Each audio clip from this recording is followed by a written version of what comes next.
Thank you for remembering that. So we're recording and I believe we're live, but I just wait for it to pop up on the screen here. So, all right, great. Now I come back to this one.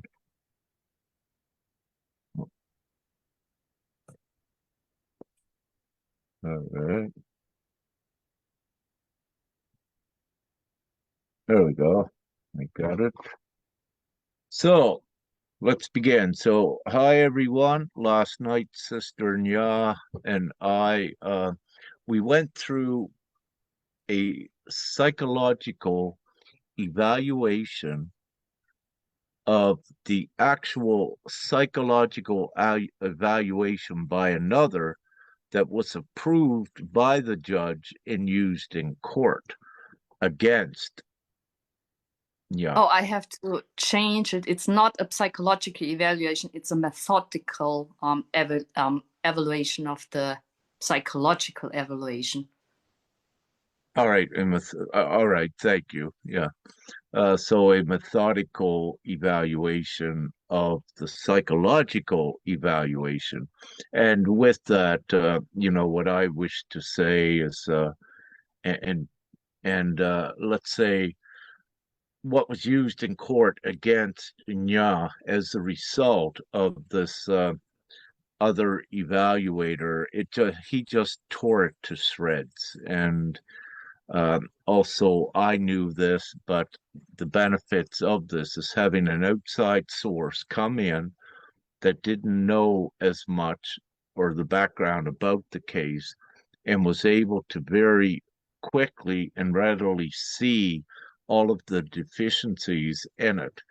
And it shows the professionalism, the expertise by this professional.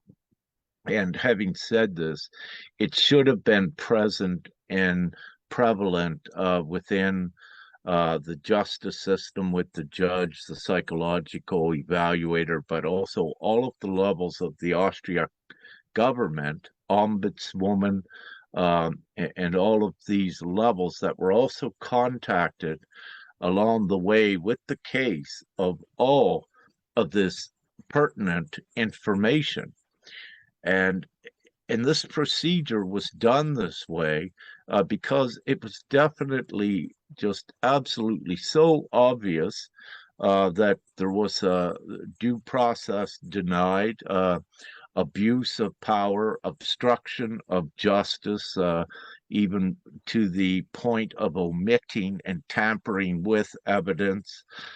So it's a very serious criminal case. It's not a family court matter. It's actually a criminal case against the legal system itself to allow and to condone these actions causing negligence and actual psychological and even at least physical harm indirectly. That is proven to the extent that Aurora had got Nya's child daughter had got a significant bruise with a cut on her while in supposedly the supervision of the child care services. Nevertheless, it is physical harm as well, which has been at least documented by Nya, a picture taken of it. And when requested the doctor's report or what was the procedure when the Child Crisis Center uh, had knew that this bruise happened, and apparently it occurred when the father was allowed to have the children in his custody. Yet at that time, the children were still under the supervision and supposedly the immediate care of the Child Crisis Center, which actually makes it obligate. What's the word? It makes them responsible. in the least, just to keep it simple for everyone instead of going deep in it. Um, so just jumping back quickly, psychological stress, the impact upon Sister Nya, and also the stress put upon the children. However, in this case, Nya's children were advanced in consciousness and in their own ingenuity, so they were able to build up a strength, much more than let's say a normal or a stressed child would be able to do. So they held their strength as a result of the great duty of care that Nya was providing for, and also educating the children with higher reasoning and higher consciousness and morality. So they were able to keep their emotional state in such a high regard with all of this as well. And having, again, that complete trust on mom to get them out of there. And so they had that trust, and they didn't want to cause stress for mom, if you will. So they patiently waited and still have that trust yet today. At this point, the children still have not been returned, and with every passing moment, there is further incrimination that is going, that is happening, because it's now showing further intent as this begins to escalate. Um, let's say we said earlier having ripples, but with Sister Nya today, no, it's having waves. We're beginning to see very significant effects, not only in Austria, but worldwide. Uh, Let me say in Austria, what Sister Nya said today, something in the news about their prosecutor's office. So looking like a big shuffle or something occurring there. But let's say they have a huge problem right at this time, the entire prosecutor's office of Austria. And again, they have lost their jurisdiction as a result of not only this case. When other mothers and parents in Austria realize what happens and are educated just a little bit more, or even educated by watching this, the realization will be that the parents become the actual prosecutor, like Sister Nya has become in this case, but also the universal jurisdiction, which is enacted into full law, and any contravention or attempt upon that universal jurisdiction also is a very serious offense, meaning that there is, if not immediate repercussion in the near future, there has to be a repercussion. If not, it nullifies and voids international law, but all of the laws of the nations herself that allow it to continue, because each nation on earth has a moral obligation and a duty when they see inhumane acts happening in another country that is part of, let's say, the UN Convention, the UN rights that have signed that.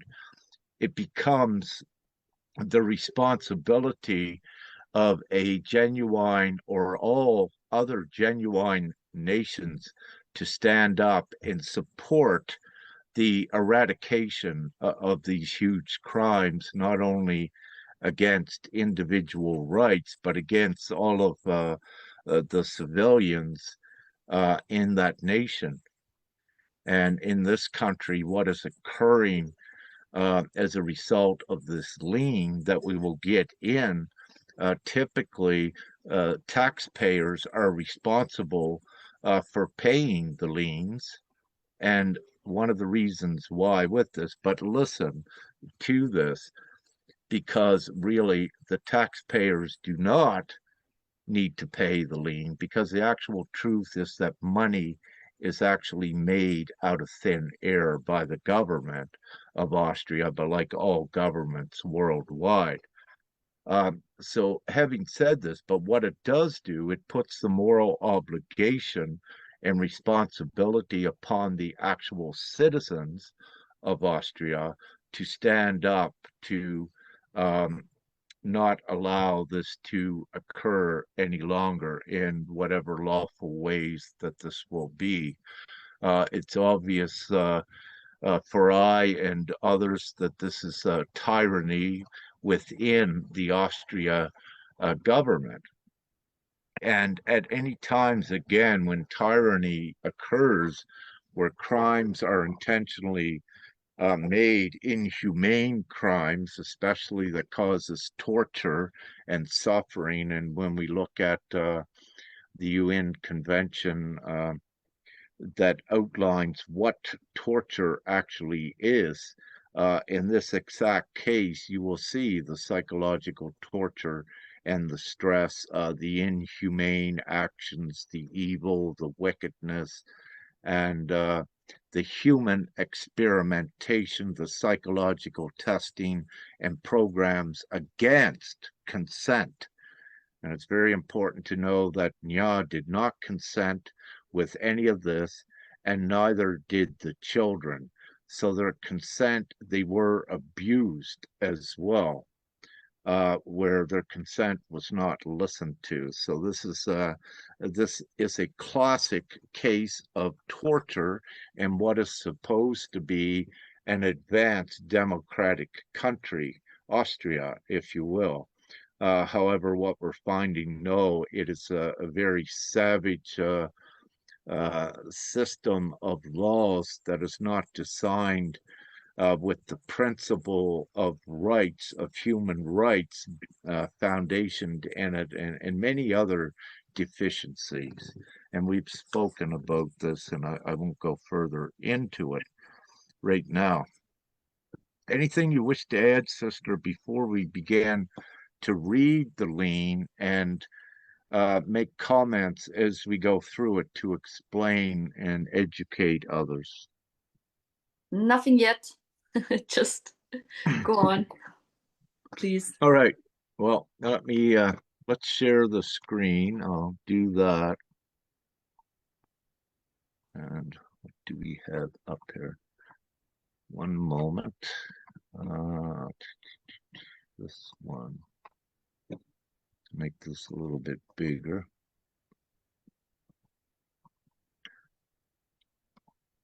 And back here. This one.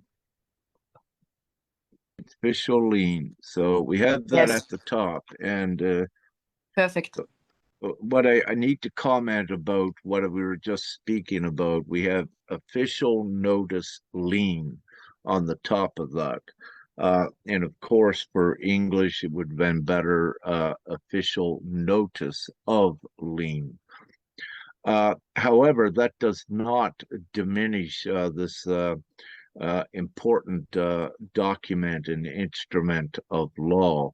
And what we were dealing with the Austria law, if you will, the psychological evaluation that was put into the last court proceedings, uh, it is called, and what it is recognized in law as a disposition.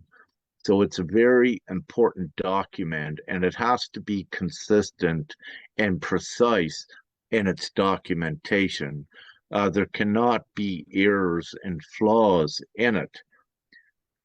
So I need to point this out because there was also errors, technicalities, and flaws in it. It really did not stand the test to be a valid document to be referenced in court, and most certainly to use it to make a decision on for what to take Nya's children or anything else. It really could not be used in court. had the legal system been lawful, and this should have been recognized in the least. But the point, it's very beautiful that this occurred because where it occurred, where the judge was able to make a decision on a misleading disposition, and it showed that, let's say, perhaps technicalities meant nothing. So with this also, it provisions that uh, for Nya and also for any of you mothers, your wording doesn't have to be exact with it. So it opened a doorway as well that there is no argument for this document and how it's written and how it's presented, because they have already fouled their own premise of law in that respect, where a judge already used a faulty disposition to make a decision. It's all right if you don't understand what I said. Any of the academics that are watching would see it very clearly, and the advocates of true law and the true academics of law would understand it immediately, the reasoning and the rationale to justify what we just said. And you could say it is not it is not such a big thing. However, it is important in lawful structure and order where that was violated in the lease. So it is a deficiency that does need to be pointed out, which the methodical evaluator did as well. So what we have is the name of others involved. You see many names here, and also others that are not mentioned here yet. And we say yet because this is still unfolding, and there may be many more directly implicated as well. At this point, there has been, can I say this, Father? Yes, I can say this. There's been many claims um, sent out in the forms of invoices. And this invoice education, we had already covered this in the group, and I had put it out public, instructing moms and dads to begin to create invoices for their time because of the imposition by the unlawful acts that caused them to take so much of their valuable time to fight against the system. In this world today, time is valued, it has a price. It's why everyone gets wages and what have you. It's why also when you go and get a hotel room, if you will, you pay for the hotel room before you actually get the service. You don't go and sleep in it overnight and pay for it later. You pay for it before even receiving the actual service. But I threw that in there because I will reference this later on, not perhaps tonight, the significance of it, but in future rationale, if you will. However, getting back, your time is very important. Everyone's is. And if you are provoked into defending yourself, especially in this case against a rigged system, and where you are a target, where unduly you are provoked with spending your time in a state of psychological stress and constantly defending yourself against something that is designed in the past not for you to win, then your time is very valuable.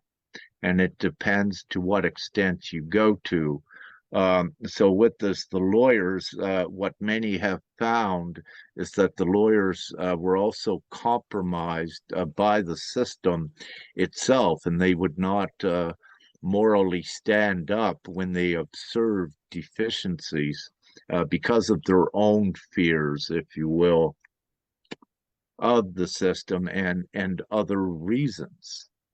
And perhaps they're even part of this illegal criminal scheme and network, what it is. All right, so we go down here. So we have this lien is about lien on assets, monetary funds located at the Republic of Austria, and the assets in the monetary funds of the named liability insurers of the Austria civil and professional servants. And we mentioned last night with this lien, because when there is harm done, there has to be recompense. There has to be a compensatory action. And this is what liability insurance is for anyone. For in the old ways, if you're sued, actually, it would not be you sued, it would be your insurance company if you had the liability insurance that would actually pay it for you, to keep it simple. Uh, but so in this case, where many of the civil servants in the justice system and child care service and the professional psychological services as well, where they need to be insured or they cannot work, their insurance companies are also liable. Because it's incontestable evidence with this case, there is not a negotiation process with it or a mediation process to negotiate and discuss terms uh, with this, because also with the legal jurisdiction of the insurance companies of Austria, because it's also tied directly with the Republic of Austria, it loses its lawful jurisdiction and its stature to even defend itself, if you will. And again, it's because of the incontestable evidence. And when any has incontestable evidence, what this means, it cannot be contestable in court. It is absolute truth and beyond a reason, beyond reason of a doubt, it is a truth that cannot be contested. So typically, it means there is no trial and there is no need for a trial because the evidence speaks for itself that the party is guilty. So we skip all of that steps because of what I just explained. And now the full liability is upon the Republic of Austria and its insurance companies um, with this. So without me going further on that, anything you wish to add, yeah, before I go into more of No, this? no, just And I'll thank you. All right. So here it says, I, nya, Tai Tuat Tran, and please excuse me, or or you could say what it is. I'll say I, and what's your name? yeah, Tig. Should I say it in German or in Vietnamese? Whatever way you wish. You can pronounce it better than I. Yeah, Tig Jung. It's the Vietnamese Well, name. oh, that was quick. All right, good. The English attempt at pronouncing it was quite lengthy, and you did it very quick. Thank you. So Sister Nya, to keep things simple, placed two liens on Austria parties, as read above, one for 1 trillion euros, and the other lien on the insurance companies for 1.5 trillion euros, respectively, due to the reasons listed listed and referenced below. Anyone that when you write a lien, typically one of the best templates is to have your name, your particulars, your address, and your banking information right on the top of the lien. That's who it's from.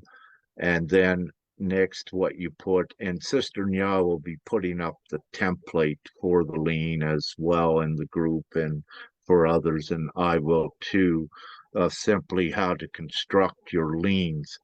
Uh, so then you put two, who you are identifying and placing the liens upon, and you describe those, which is how to set up. And then you go into the reason. So you name the party's assets. And in this case, we just did the assets and funds of the Republic of Austria and also the insurance funds. So we have to name the particular assets, or in the past, it was property that a bank would put a lien on or someone else if they were owed money. So a lien application is this way where the crime has been committed beyond a reason of a doubt, as we have more than proven. So then you give the reason why the lien is placed. And another reason why these liens are placed is because there were numerous cease and desist orders sent out, giving the named parties the opportunity to do what was lawfully right, given the opportunity for remedy. However, they fully ignored it and continued with the criminal act, which justified and substantiating as a last recourse or resource to place the substantial liens rate upon them and bring it more into the public awareness, and to show the public that they are morally obligated and responsible for these actions, and also liable, if you will. So this is very, very serious, what we are doing with this liens, and everyone in a nation worldwide needs to realize how, if you are a citizen, that you are the actual power, and that the onus and moral obligation is upon you to stand up and stop these crimes. Because if it wasn't for you voting in these democratic countries, none of these representatives would be in there. So it's actually your responsibility. And in times of tyranny, all of the citizens, the people, have to stand up, and the people are the last resort at establishing law when you have a tyrannical government that is breaking their own laws and violating rights. So, anything to add there before I go into this next one? No, you're doing great. I would Thank just you. add something if I have. All right, yeah, interrupt me as you do, please, Yeah. divinely. All right, so I'll read the next. Whereas the Republic of Austria and all applicable levels of the Austria government has been informed of unlawful activity. Oh, I think I just probably just spoke about, excuse me, about this. Informed of unlawful activity in respect to Nya's case referenced below. So she also put her case number and particulars about her case below in the lien. So anyone also, it's important, if you have an open case number, to reference your case number as substantiating evidence supporting the reason and rationale for the lien as well. So you want your incontestable evidence included in it. It's what substantiates it and gives it supports its lawful jurisdiction and authority.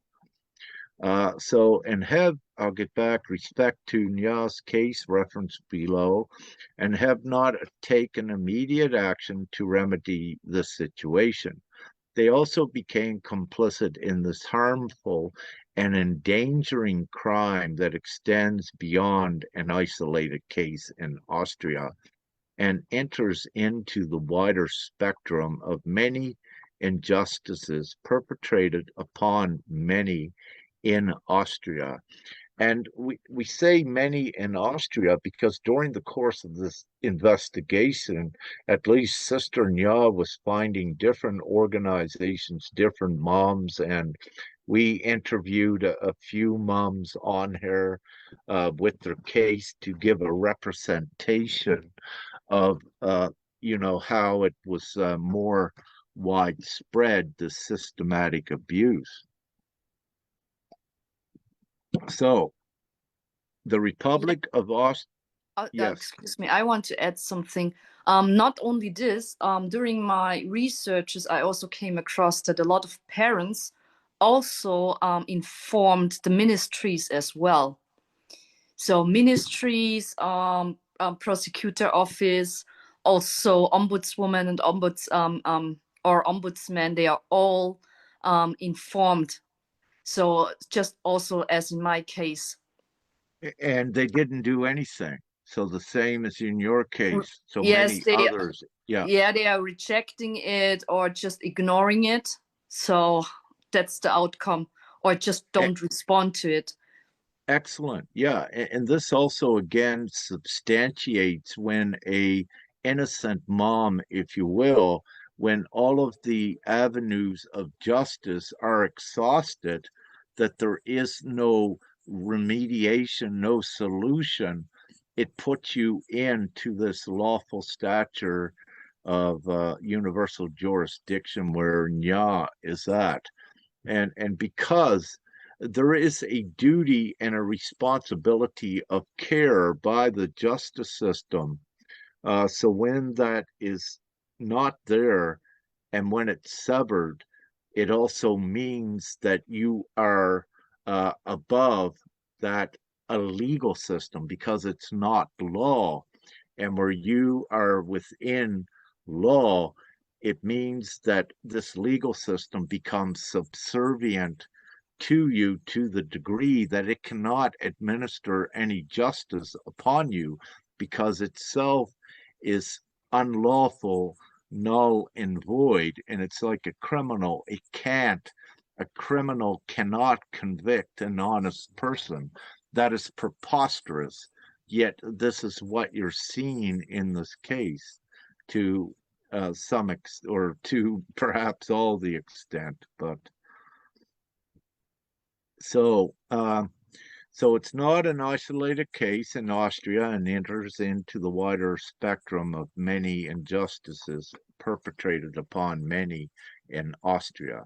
So we just said Sister Nya was finding many others, similar cases, but not only in Austria, worldwide. As we opened up with last night, we had mentioned Bandy Lee, a renowned psychologist in the US. She has also identified a distinct pattern, a business model that is associated with these criminal activities, and a distinct pattern and tactics that was also seen here in Ya's case and others that we had interviewed and did some of our investigation with.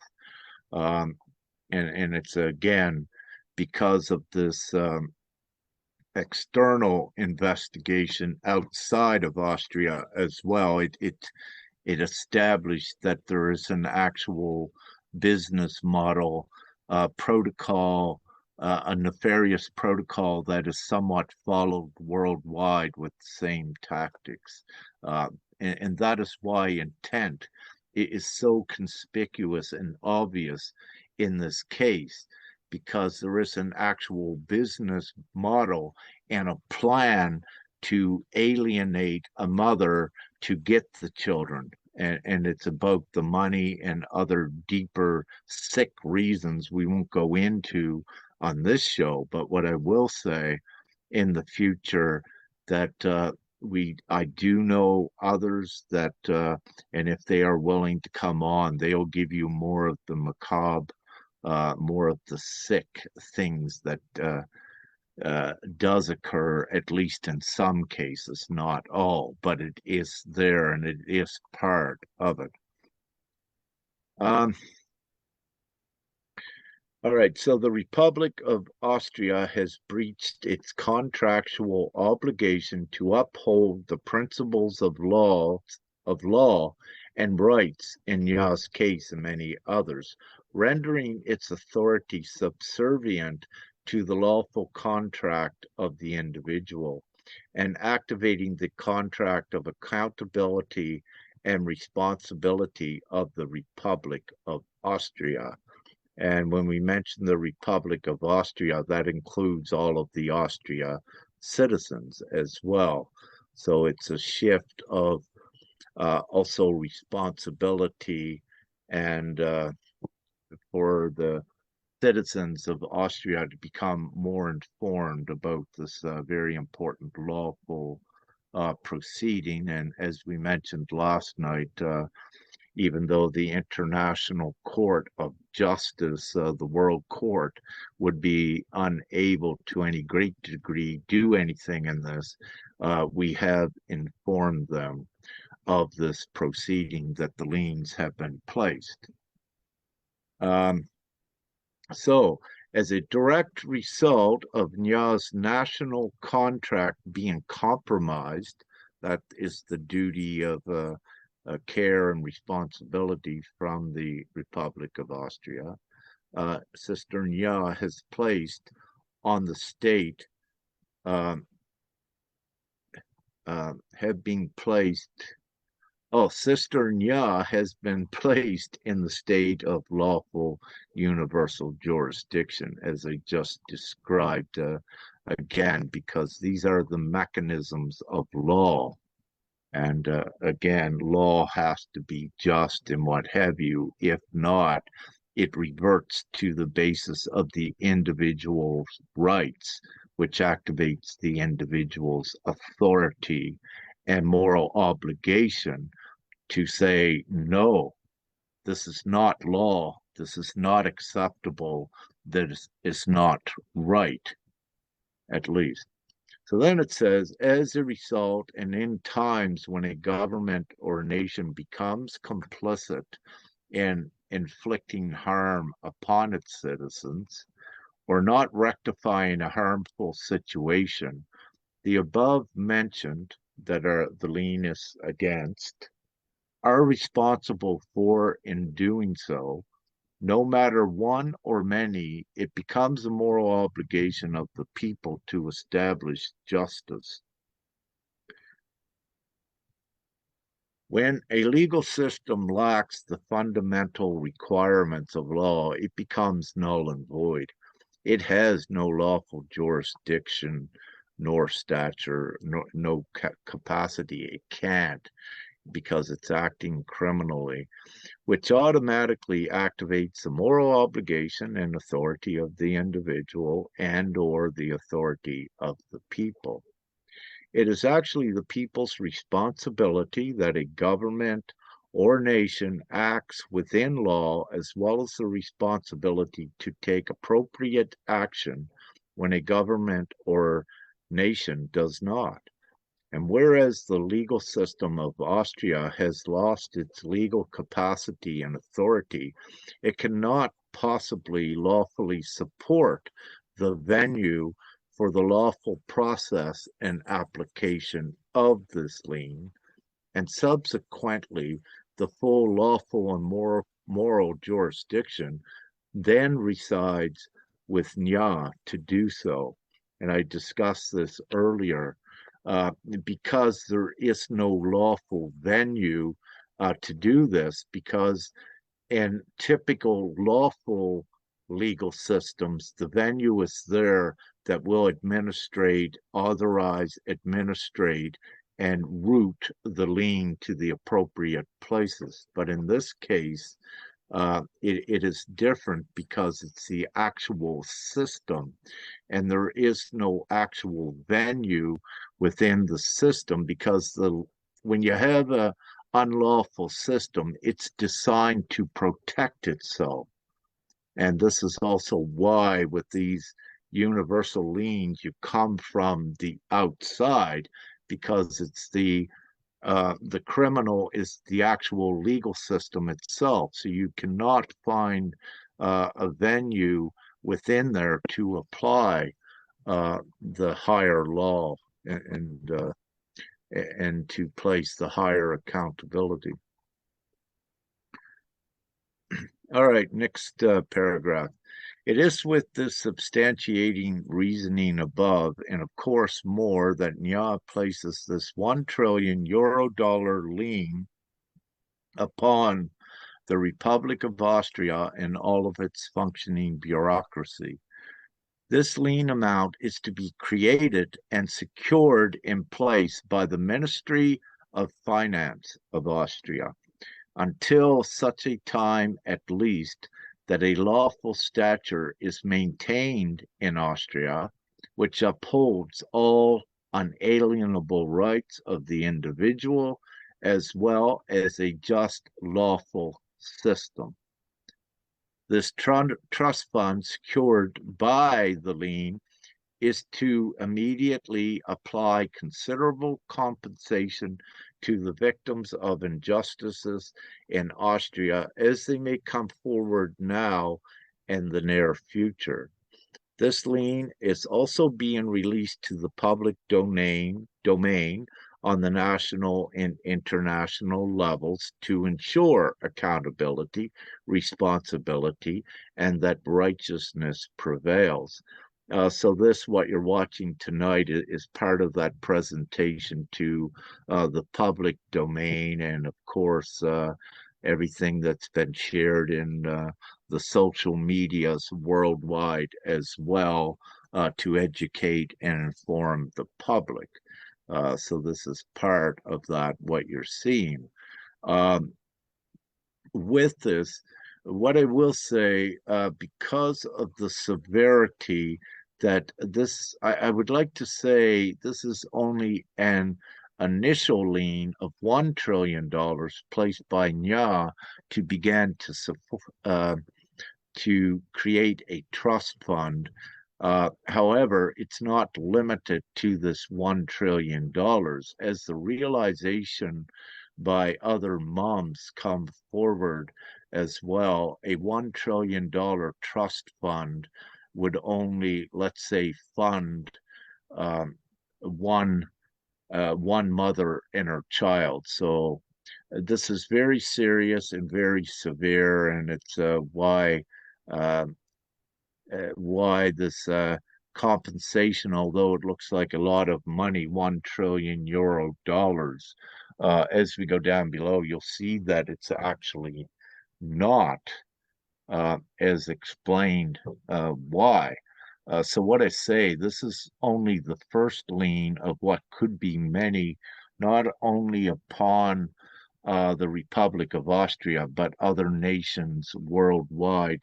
We've seen in Germany the same sort of tactics. And of course, we mentioned the US with the Child Protection Services, CPS, and other countries. So what I would wish to say, this is only the beginning of something very huge to establish justice worldwide. Enough is enough. So we go to the next sentence. Anything to add before I move on, Sister Nya?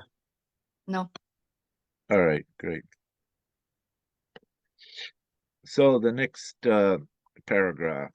Nya says, my children were unlawfully taken by the child services of Austria, are to be returned to my immediate care immediately, unharmed and in good health and being. So it's written right here in the lien. Again, the instructions of what to do. The lien was placed last Friday. As of yet, there is no compliance with this serious lien. A secondary lien of 1.5 trillion euro dollars is also placed by NYA upon the respective insurers' funds of the health, civil, and professional servants of Austria combined, as I discussed above.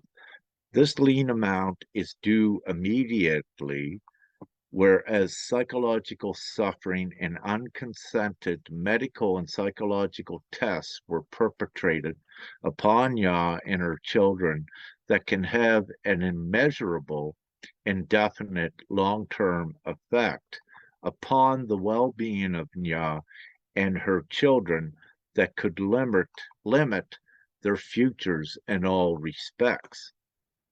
Now, with anyone with this is not reason. It is not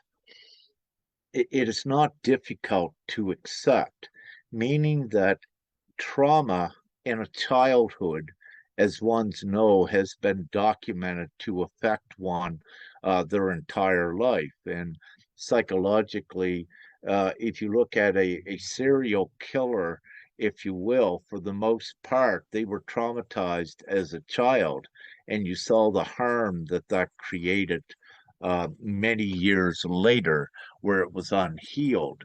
And this is just one example of why we say that the already incurred psychological stress is immeasurable. And there is no way to know how long that it would take for any mom and children put into the psychological tests and torture, how long it would take for them to retain a normal composure, if you will, and to be able to function normally within a society. And what we touched on last night, one report, I believe, that come out of Austria, is that the children that are taken by the Child Crisis Center, there was a relative figure of 82% after they come out become delinquents, or let's say criminal to some extent. So it shows you that the crisis center, if we use that statistic as an example, it indicates that the crisis center is causing more harm than good in the least. So I want to add, so the children crisis intervention center, in this case, is a temporary place where they were put, and also clinical and psychological tests done, A and lab, a yeah, lab for experimentation. yeah, and the statistic that you are referring is based also on the next stage, meaning like when they get into children homes. So when the children are placed into children homes, that causes a lot of stress, but also harm, because there's also abusing coming up in that area. But also they are doing psychiatric treatments as well. So yes, most of the children that are coming out of the children home are delinquents or have some mental illness as well, or other things. Or also, I heard a lot of cases where children just commit suicide in children's home. Yeah, they push them right to the limit. Yes. And, where it begins is in the child crisis center when they begin to psychologically condition and prepare the child for a child's home or what have you. So, but again, it all begins in that moment when the one's rights and consent is denied and the abuse of authority takes place that leads to the clinical, what they call clinical testing, but the psychological intrusion upon the individual in the attempts of a conformity and a reprogramming of the consciousness. And in your case, to the extent of not allowing the mother to say anything bad about the father, regardless if it's truth. And this is a very endangering psychological um, process as well. What they do, the children need to know the truth. And if that is kept from them as well, it puts them in a much more endangered state and also in an endangered environment. And they are the cause of it. Yes, it's not only, something bad, it's, as you said, it's the truth. So you're not allowed to share the whole truth why everything has happened with the children. So to keep that illusion. Close some doors so the flies don't go inside. Yes, to keep the illusion up and running about the other parent, which has instructed and created the whole situation. So, yes. But also, what I have heard, there are also some special kind of mother-child places where they put mother and children or mother and pregnant woman into that place. But also, again, they got indoctrinated and monitored the whole time and observed, which causes a lot of stress onto the mother and the child itself in those homes as well. So this is an ongoing thing with all the homes they have created because the child welfare, for example, and other people have access to those people all the time, so you don't have any privacy. Exactly. Yeah. So shall I continue? Yeah. All right. So then we say, whereas the value of one man is recognized in this current world of almost 500 billion euro, and we took Elon Musk as an example, as a net worth. So whereas the value of one man is recognized in this current world of almost 500 billion euro at this time, that is a half a trillion euro. And with projected increasing worth in the future over time, so let's say with Nya's children, I believe, let's say Aurora, she is 8 years old. So let's say the time she gets 38, and if this trauma has left such an imprint on her in a normal world, uh, 30 years from now, uh, if this world continued, it would not be unreasonable for there to be many trillionaires worldwide. So we need to put in the projected increasing worth, which we have. And a current threshold of individual worth is established at a possible 500 billion euro, meaning that the distinct possibility of obtaining this worth is reasonable now by anyone. And let's take especially a young child, and again, let's take Aurora at age 8. If her life was not intervened with in such this way to conform her and to put her into an education that robs her identity and robs her ingenuity, many children are born today geniuses, like 5-year-olds playing the piano, Einstein, mathematicians, and so this is documented and it's very real worldwide, meaning that the extent of the harm upon the children is immeasurable, and to allow at least for a fair value, then we need to look at the 500 billion euro, which is a half a trillion dollars. And with this, where in this case it's Nya and her 2 children, based at 500 billion each, that comes to 1.5 trillion dollars. Um, and yes, for Nya as well. What I need to say, uh, not just because Nya is a friend, a good friend at this time.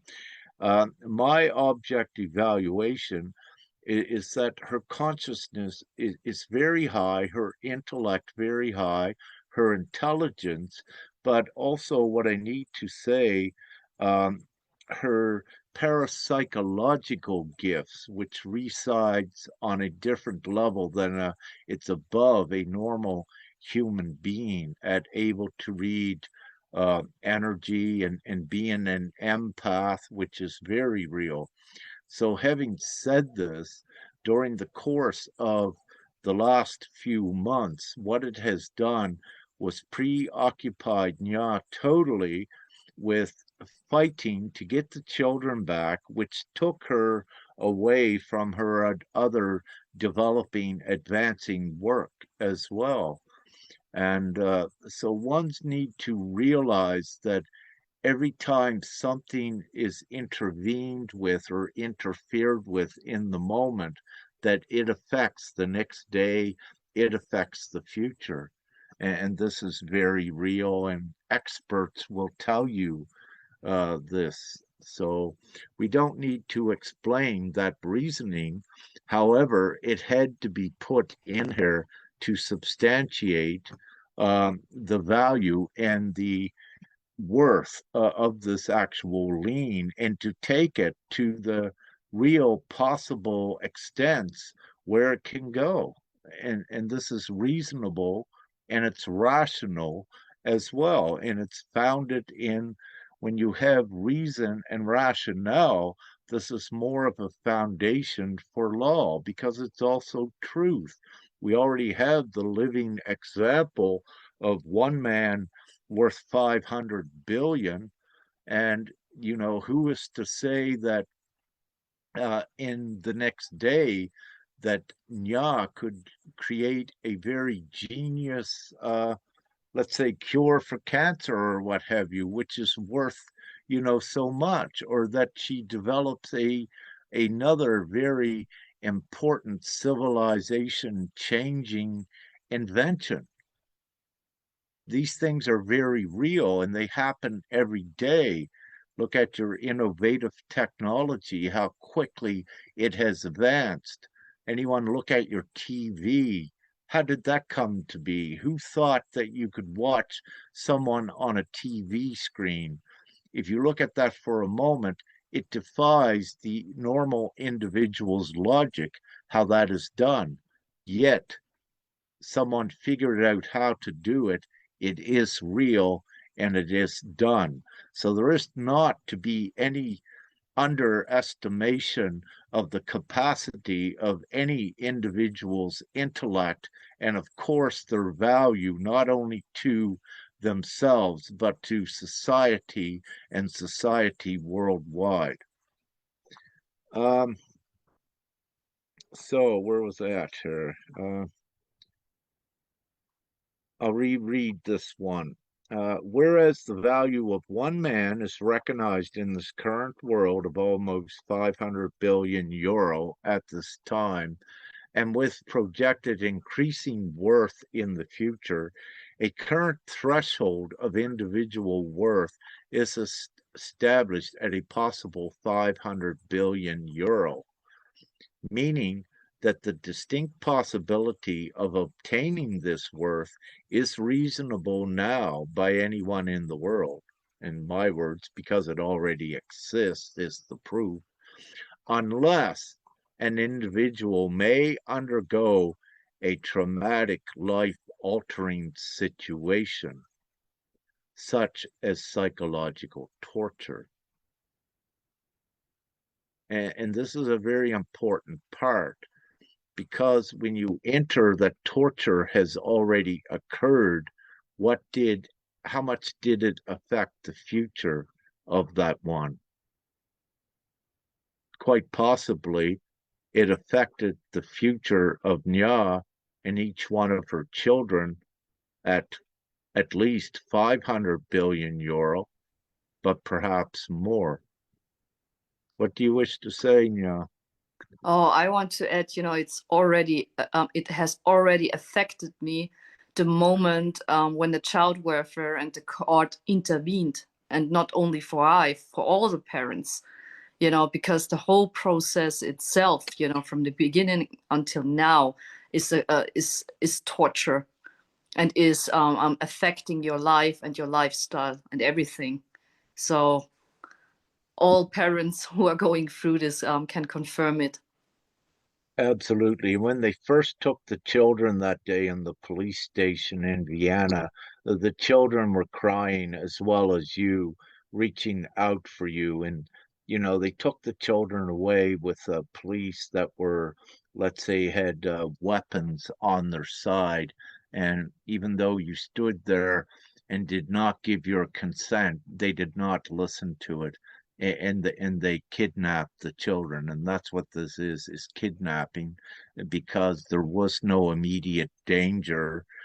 They had fabricated it all, made it up. It was an actual criminal act to unlawfully take the children, and anyone can imagine the stress that that creates, even just in that one moment, the traumatic situation. Yes. Yes, I didn't cry when when the children were taken. I cried a lot afterwards, because I had to I had to Keep be in, strong for the yes, children then. All yes, right. Yeah. yes. So everything was also recorded with it, and also, at that point, being circled by everyone, you cannot resist, because it's about the welfare of the children as well. And also, yes, they didn't give me any reason for the endangerment. They could see everything was fine with them as well. But still, I'm not quite sure because I didn't get any reports from them, right? I just know the first time when I talked to the children after the weekend when they were taken, the first 2 days. So they were taken on Friday, Saturday and Sunday. I couldn't speak with them. On Monday, they allowed me to speak with them. They sounded like they were, how to say that?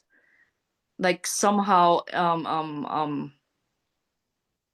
like put on a medicaments or something. Not really clear. Also, when they were speaking, and I was like, that's Not weird. fully coherent and Yes, cognitive, like they were yes, drugged. It was not your same children yes, yes. And I like said, that. you are sounding so, that's not you. And the moment when I noticed this, it switched on the next day. So this is an ongoing thing. Every time when I noticed something while speaking with the children and they knew that I knew, they changed it. So I'm just saying, and until now, I didn't get any access to it. So they Well, just this all is the the time. thing. Yeah, it's quite possible.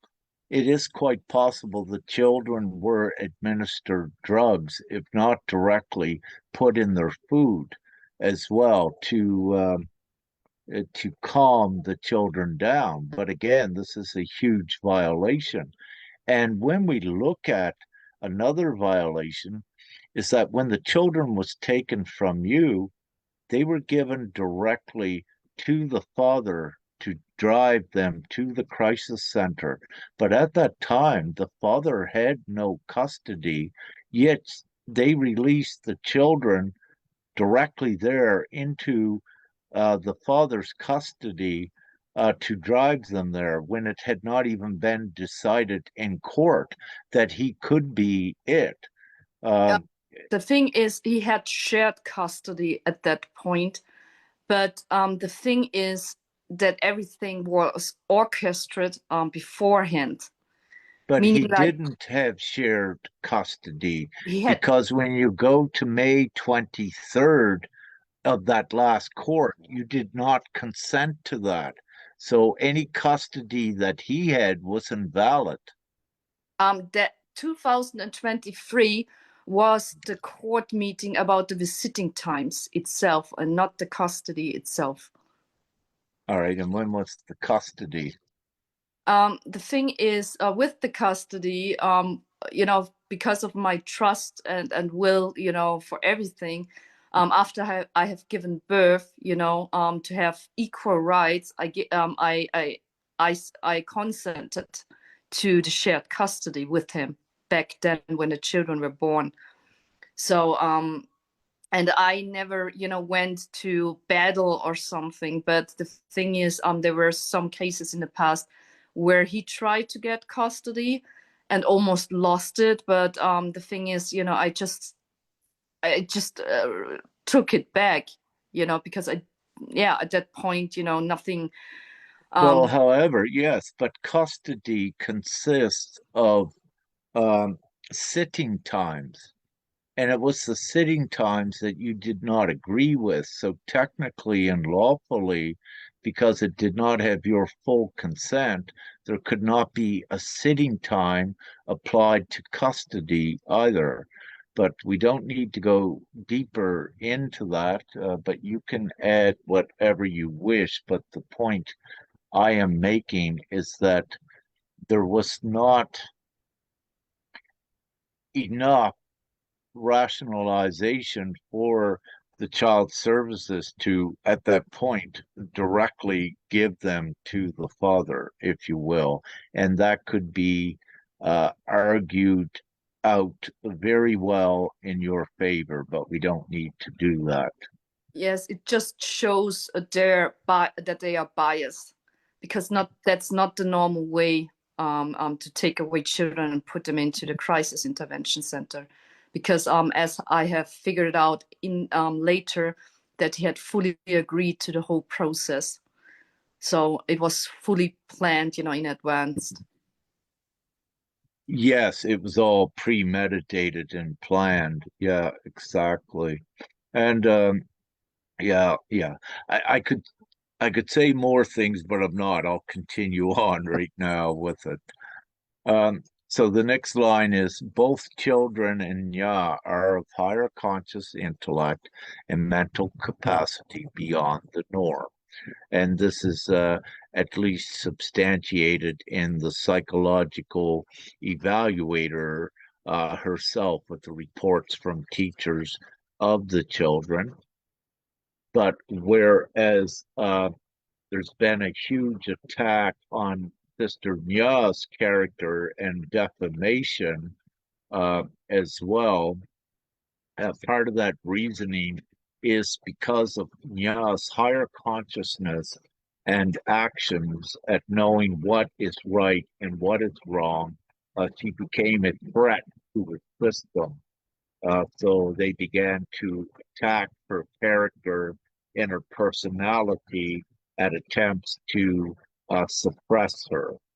So then it says, however, the damage from the persistent and relentless unlawful practices by the accused and their continued engaged insidious deeds of endangering the children leads the harm yet incalculable. So what this actually means, the longer the children are gone, this these liens may not suffice the damages. They may also need to be increased by Nya herself.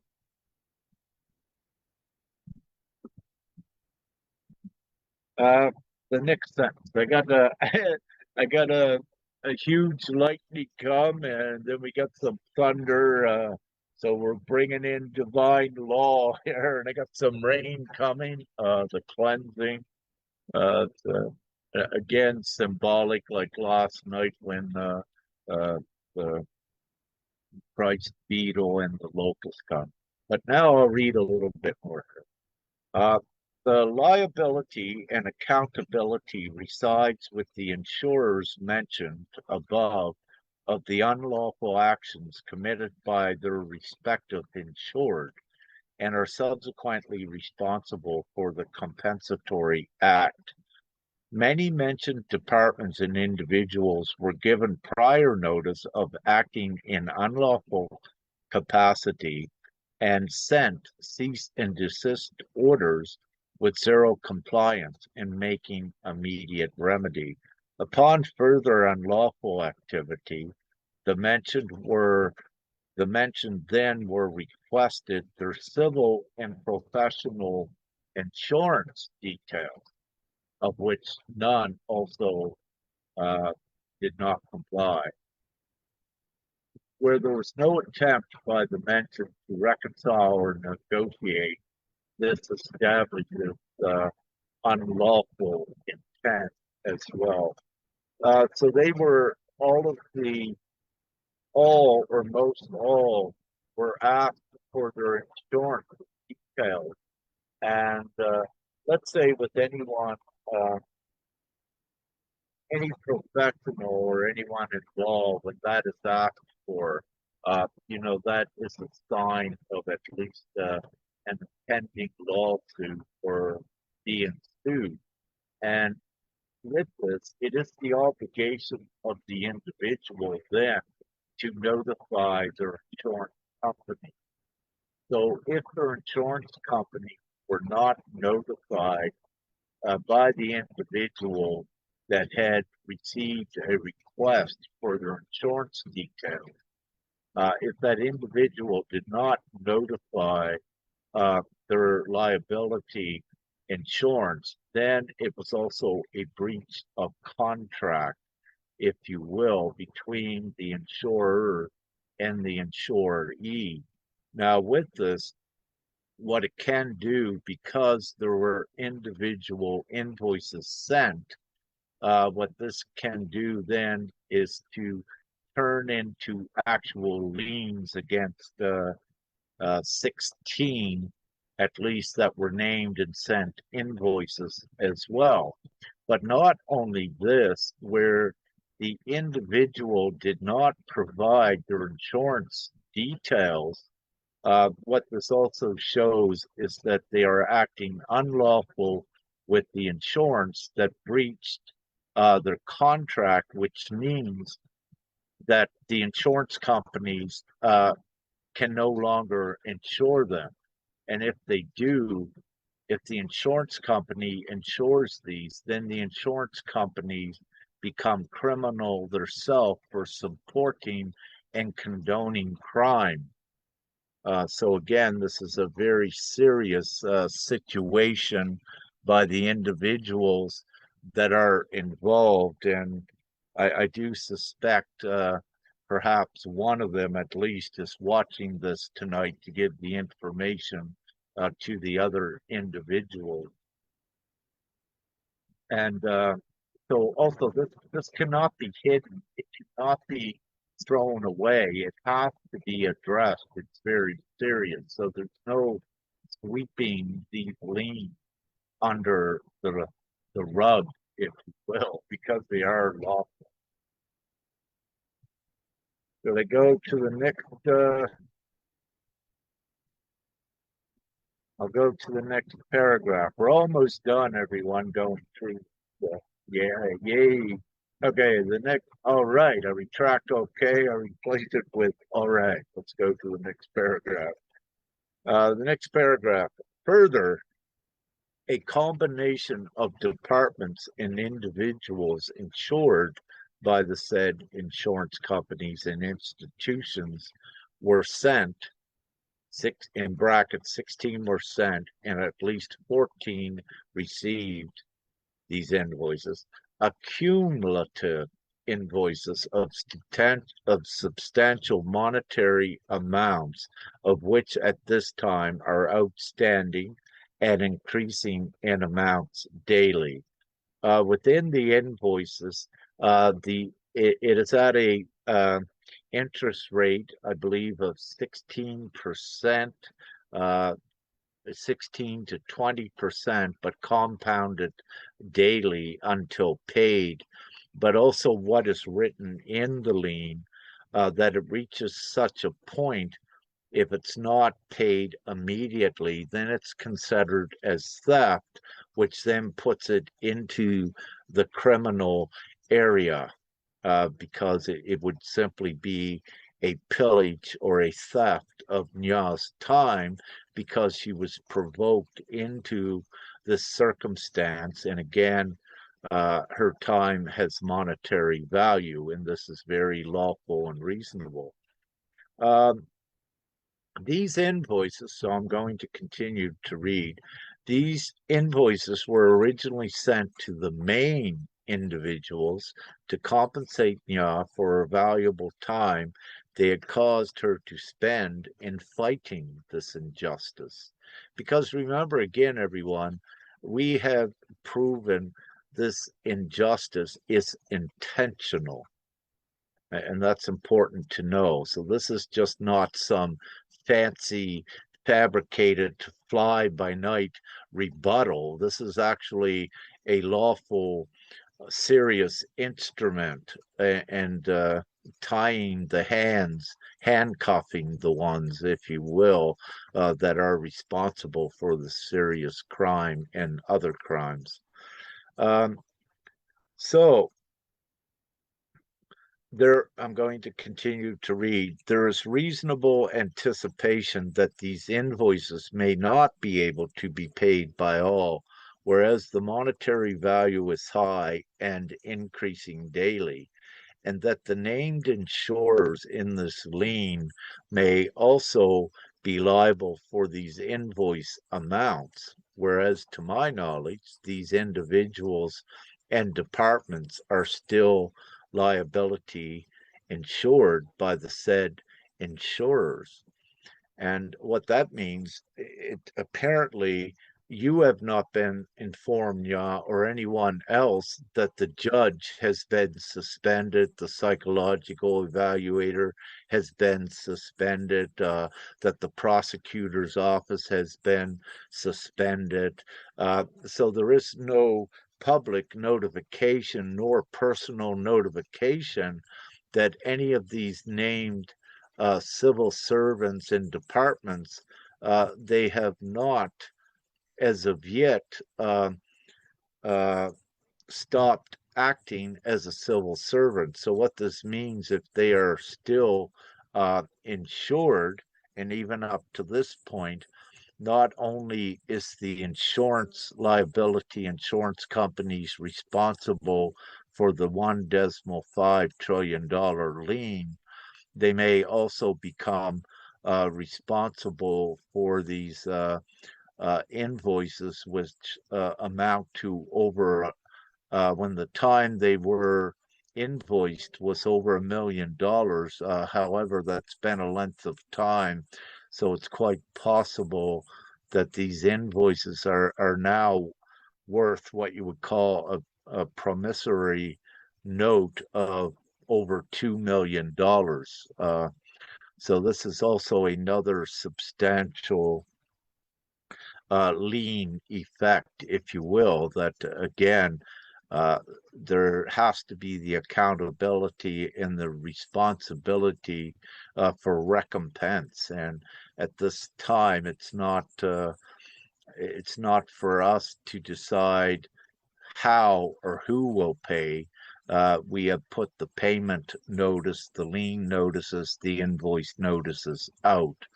So there is a contract of obligation for those ones to pay it, because they initially opened the contract of Nya's time by engaging her into non-consensual action. So there is that contract obligation that they are responsible for her time as well.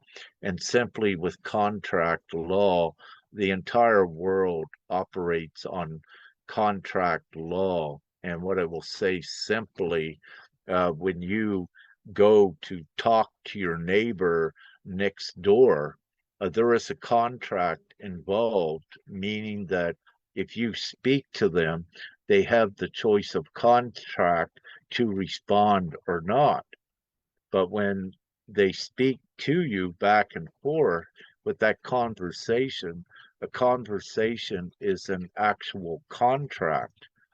Now, also to take this further, what courts are realizing worldwide that not only is a contract a written contract, that also a verbal contract is recognized in agreements and in courts worldwide as well. So it's important to know the basis and the foundation of contract law as well, and how it plays a role in every part of your life, and it cannot be avoided here on earth. What I will say, the next thing, so the $1.5 trillion lien to the insurers is to be set up immediately in Ya's name and accessible immediately by Ya. So it was sent Friday, this information, and to our knowledge, it's Tuesday, I think.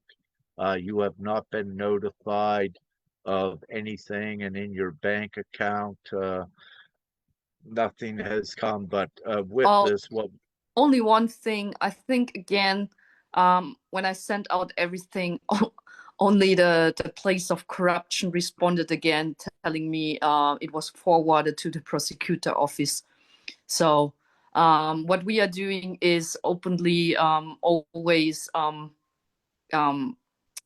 directing those transparent information, yeah, to all the places as well, so and they are all informing. informed. Mhm. Also, what we have Yeah, submit, because this lien was also submitted to the court, not from the way others are thinking that we want them, to consent to it. It's just also, to inform them what we are doing. So exactly. Yes. Yeah, it's to inform them the same way the World Court has been informed as well.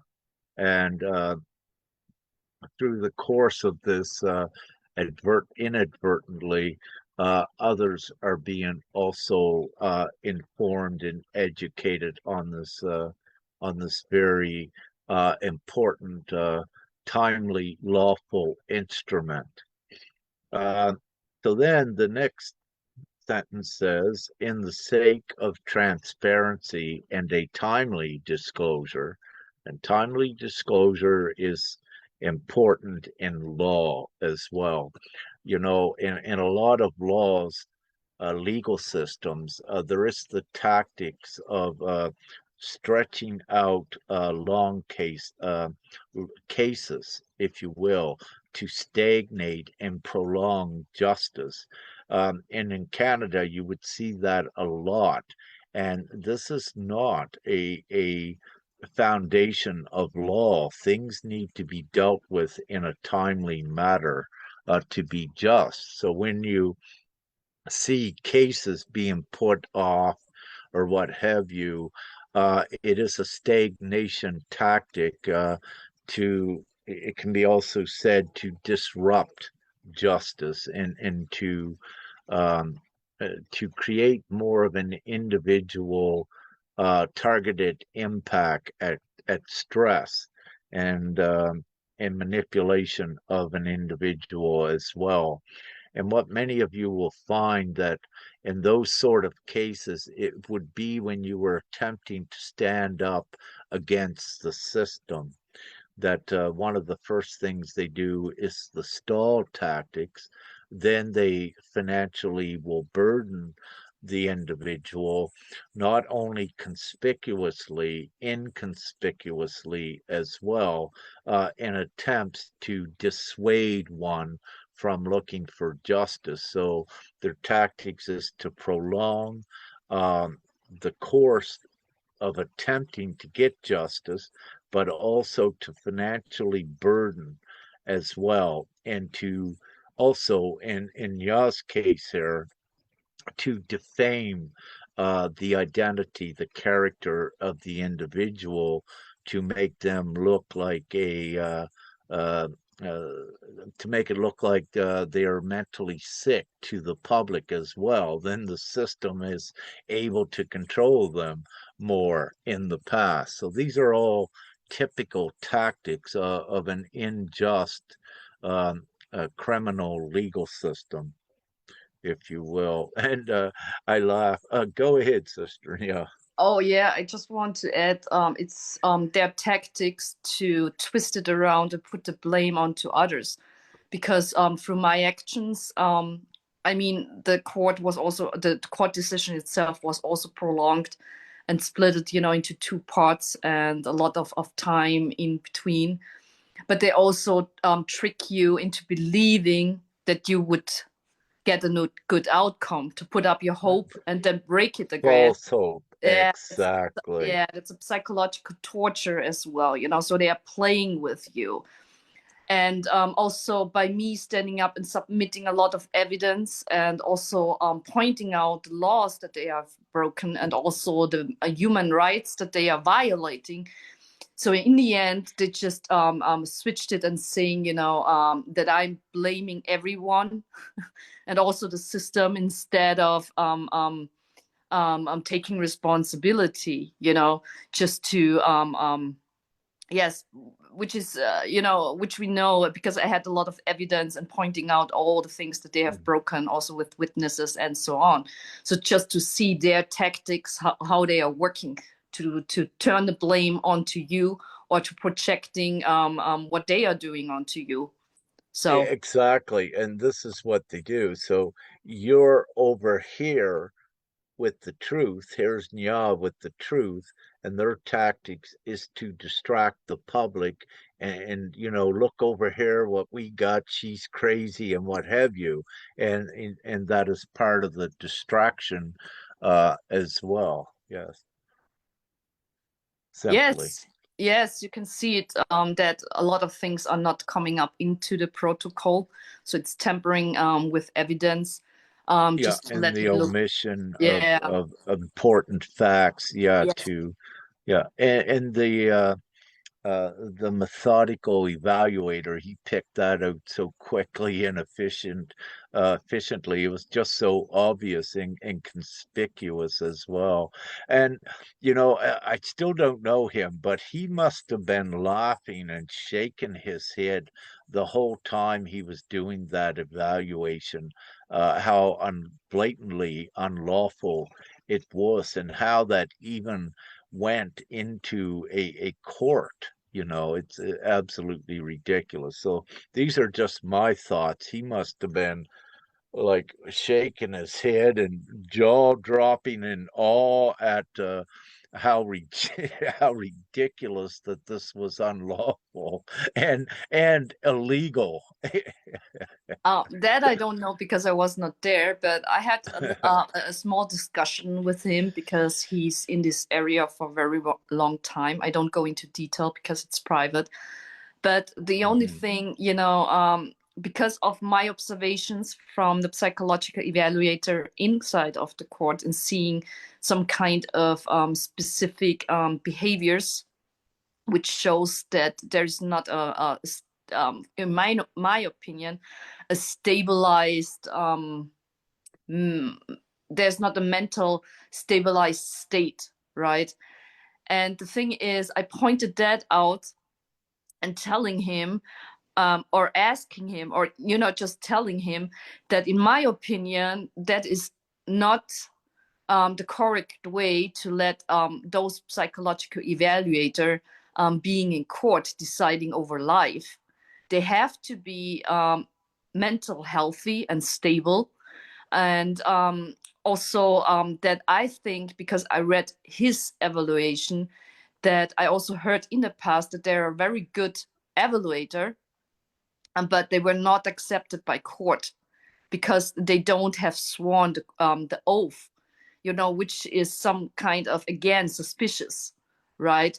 And I said to him, or I didn't said to him, but he confirmed that they are may other psychological evaluator, which has some kind of mental sickness, you know, meaning like So that is, if you will, then that is an initiation requirement that before one gets admitted into having a place as a psychological evaluator in Austria, they have to be at least show the first signs of, if you will, psychopathic behavior.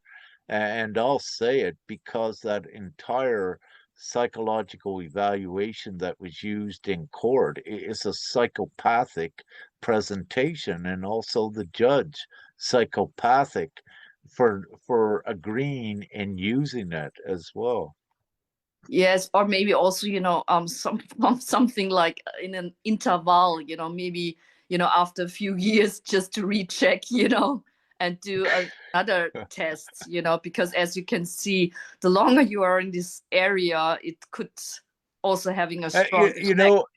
Yeah, yeah. Also, when we were bringing this case up, it's probably a psychological experiment on the public, as well, to seeing if they'll believe and allow these psychopaths to remain in in the office.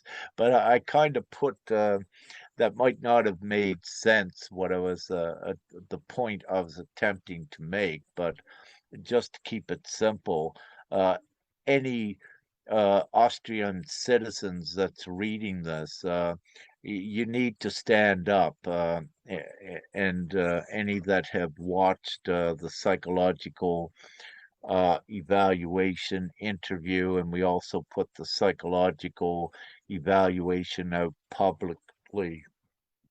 Any of you citizens of Austria need to see how psychopathic it is. But I'll continue.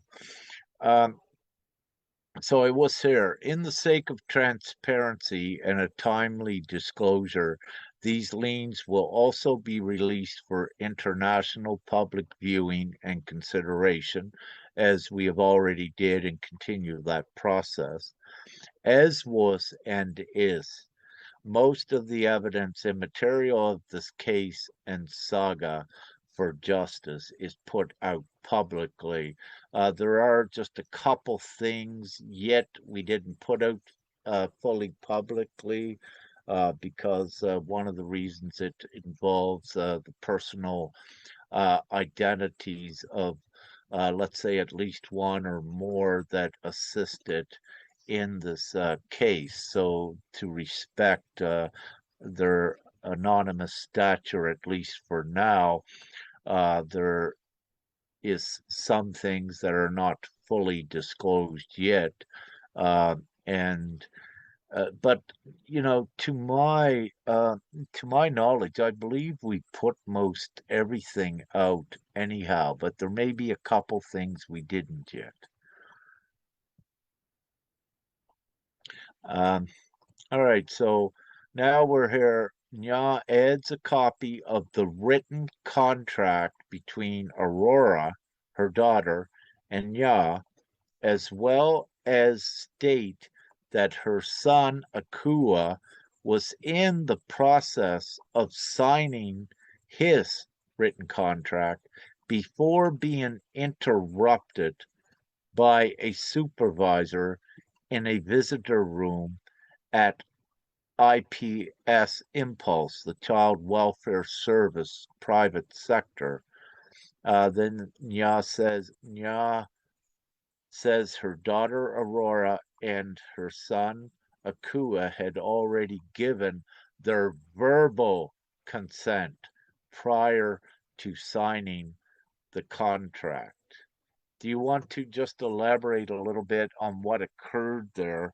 We have added the written contracts of Aurora and the son Akua, and what it reads. So the children, with their consent and their own will and testament, have also signed these contracts. But we should read the content of the contract.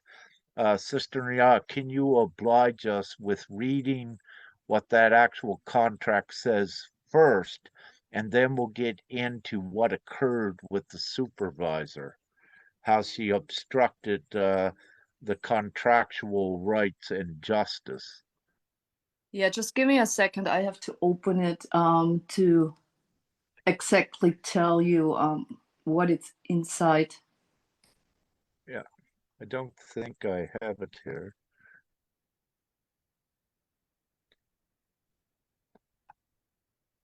Yeah, this is it. We sent it, she has sent it with the original copy, everyone.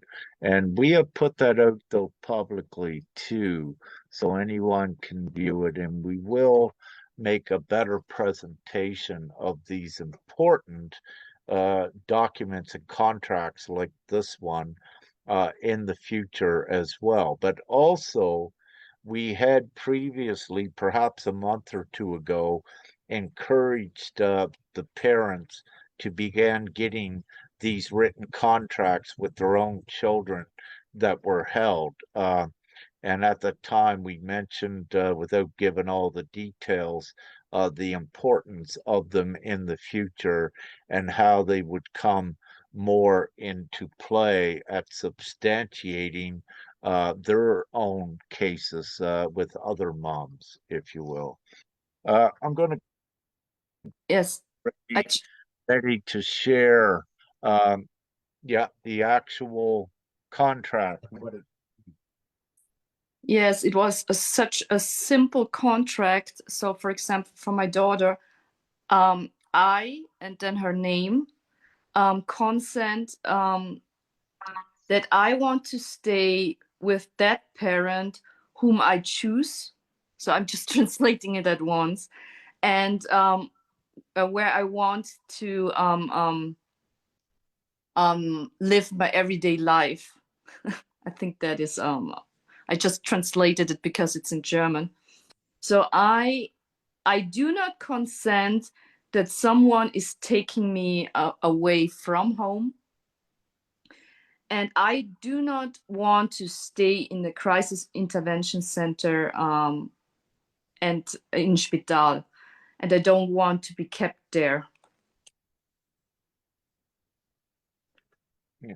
So, but Aura, isn't it written that Aurora wanted to be with you, that she chose to be with you, and Akua with the mother?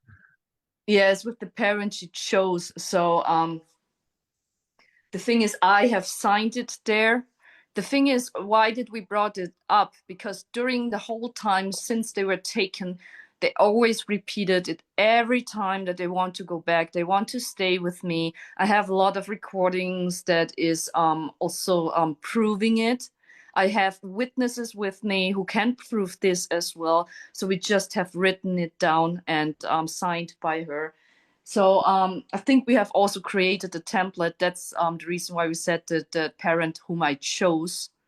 So yes, and in the thing is, it never came up, so the children were never hurt. So I saw the children since they were taken on the 21st of March 2 times for 1 hour. And on the second time, when I saw them, the whole situation was somehow very, there was a lot of pressure there. So I had my witness there, and there was two supervisors there in a small room with my children. And I asked them, I asked them if they want to stay with me. And I asked just simple question. I asked them, and they said yes. And I said, do you want to stay with me at home? And they said yes. And I said, you don't want to stay in the crisis intervention center? And they said also yes, right? Yeah. So this And was the verbal part of the yes, contract that and they also said don't they want to, wanted to go with you. yes, and Yeah. also don't want And to you take have a away witness. from at home. Yes, Yeah. And you also had a witness yes, that accompanied you that day. And you also have a recording, I believe, too. Do you not? yes. I have recording Yeah. as well, So, but so yeah. So this is the children's choice, they said. So you have it recorded, you have a witness, and you also have a written contract that that this is what they chose, was to be with you. Now, where you also have it substantiated by another witness, by a recording, and a written contract. And again, a contract is a lawful instrument. that needs to be recognized, even if it's written between a child and a child's mother. It is a contract. It is a lawful contract. So what occurred? Yes, what happened was that I was threatened by the supervisor telling me that I have to hand her over that contract or that paper. And I said, no, that's mine. You cannot take that from me. So what all, I'm sorry because I don't have it so deeply in my consciousness, so I have to recall it. What happened before was after I asked the children those sentence, I asked them if it is okay for them, to sign it for I have it written, on a paper, and I put it down, and I said to Aroch, if she could sign it, it's everything that we just discussed. And then I think the supervisor started to step up or something. And I said to her, everything is fine. You can sign it. Just sign it. And then I asked Akua to sign it. And when Akua wanted to get there, she stood up and she looked at him in a threatened way. So, Intimidating look. yes, and intimidating. What happened? He got in fear.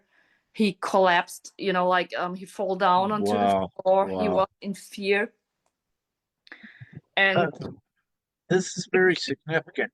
Finish telling the story, and I've got to come back to what you just said, but yes, finish, the please. thing is, I've never seen my son in that state. Never. So, Extreme fear. yes, it was. I saw the effects of the time that he was taken away, because he's a very strong child, but he just collapsed. And um, I What just, this, well, what yes, this indicates is that he had reason prior to be afraid of the supervisor. Uh, because he would not have been this afraid just by an intimidating look. So, what I would say is prior that he experienced being perhaps abused by the supervisor in some very strict way to make him have so much fear, whatever she did prior to Akua, it must have been very extreme and traumatic for him to crumble onto the floor and I believe, as you're saying, curl up in a ball just from her. This yes, this is pretty extreme. yes. The thing is, what I also experienced is that they often separated the children from each other, and they had a very strong bond each other. So Aurora was taking, to go somewhere, and Akua was alone and crying. And also, they said that he's not able to regulate himself, which he was not when he was with me, you know. So there were a lot of things happening, and the thing is, normally, I was always there, but he also, he was, you totally see when he collapses, he was totally alone. So he started, to protect himself, right? And I got to him and I asked him if everything is all right, or if he has fear. And he just not, he didn't speak. He just looked at the floor all the time. So I asked him if I can hold him, So what I did, I was holding him. I put it on my legs. This what you're just beginning to share here, this is indicative of let's say concentration camps and human experiences, what they would do with the children. So this is touching on a very prevalent tactic of abuse, what would occur in uh, uh, abusive child homes and where they psychologically experimented on the children to get them to listen. So with this, they instilled prior immense fear, or he would not have acted that way in the moment because you were there. Yes, the So thing the thing yeah, is, he was some kind of a shock state. And also, I looked at her and I said, did you intimidate him? And then she looked at me and she said, "It's your fault. It's your fault because you brought that up." And I said, "Everything was fine until you intimidated him, right?" So he was in shock. I put him on, I just hugged him. I just talked calmly with him. I was patting his back, and I just talked calmly with him if everything is all right. Is he in fear? Does she, is he afraid of her? Is she somehow, what did I say? Said, Well, absolutely too. When we look at this, he would, if it was you that caused the fear, he would not allow you to comfort him. And again, this is obvious that the supervisor did this, and it must have been so extreme or severe, whatever the supervisor did to him, to instill in him so much fear, that on. memory imprint. It had to be extreme for him to immediately, once she come close or intervened, for him to curl up in a ball, and I believe he was perhaps even shaking as well. So he didn't exactly curd in a ball, but his body was somehow, like in that state, right? So the thing is, he hold something like a toy in his hand, and he just was nervously, looking at the toy, and like when a child is nervous and don't know what to do, right? So they just hold on to something and doing such thing, because never no one was there just to calm him and soothe him, during the time he was separated. So when I did, and I talked with him in a calm, soft voice, the supervisor again yelled at me, and she said, "I don't want to disturb your intimate time together, but I don't hear you, you know." And then I was like, well, and then I was in a louder voice. I said, I asked him, if he is afraid? And he said, yes. And I asked him if he is afraid about you. And he said, yes.